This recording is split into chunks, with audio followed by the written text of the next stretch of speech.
Today I want to talk about my near-death experience. I call it that, but I'm not even sure whether it was near death or whether it was dreaming. But I had told the story about about the time I passed out as a result of having a little too much wine, and this experience was well, I should say revealing, but it was so powerful that it has been perhaps the watershed, the biggest experience that affected my life. I've been on the planet a very long time now. I'm not going to tell you how long because I don't want to lose my credibility.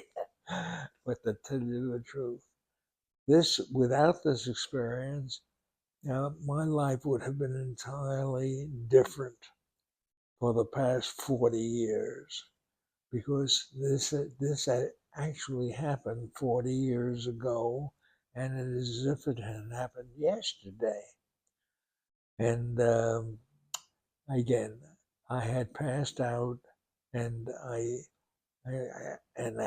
had this kind of realistic dream or whatever it was, and I met this character who was a radio talk show host, which is one of my hobbies, which I do, and uh, he didn't indicate to me who he was.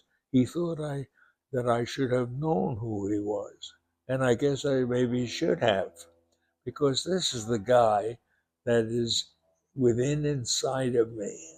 Oh, I have learned to call him the Wizard of Is. He is there now. He is not in the past. He is not in the future. He is that being that I am. When I ask myself, well, who am I? And the answer that I get cannot be answered in words. But when I ask myself that question, and if you want to try it yourself, ask yourself, who am I? But don't wait for the answer. The answer comes right to you, and through you, you experience that answer. That is who you are. You can't put it in words. This is that I am. Yeah, in the Bible, when he asked himself, "Who am I?" And well, he is that I am, and he is that you are. We all have that real person within inside of us.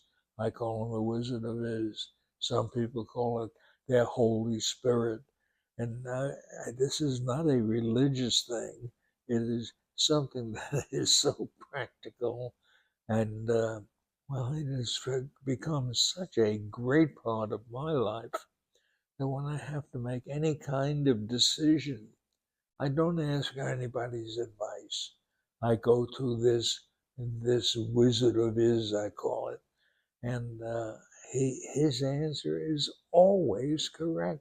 It isn't always the answer that I want to hear, and frequently, and perhaps even most of the time. It is not the answer that I want, but it is the answer that I need, because this answer is invariably the truth. This Wizard of is the truth of who I am and who you are. I mean, that Wizard of Is, if you're a religious person and you want to call this being Jesus, that's fine with me. I don't care what you call it, but I certainly do know that this being is within inside of every one of us, and well, I don't know how to put this, but eh, it doesn't go away. It was, it is, and will always be, and that's really for me. This is who the Wizard of Is. He is not the Wizard of Was or the Wizard of Will Be. He is here and now, and he is in this living moment, and it is again who I am. I am that I am.